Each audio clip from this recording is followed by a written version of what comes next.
First, let's start from scratch by importing our video into Cyberlink PowerDirector.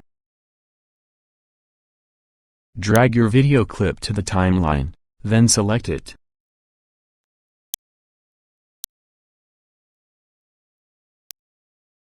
On the upper left corner, go to the transition room.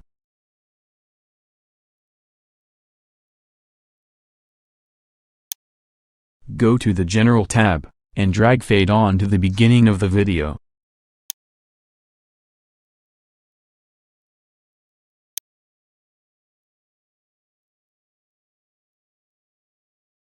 Drag the edge of the fade effect in order to make it longer or shorter in length.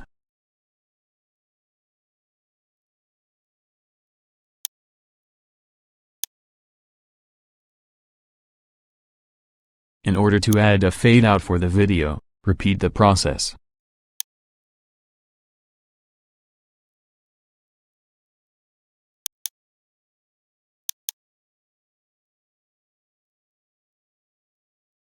All done.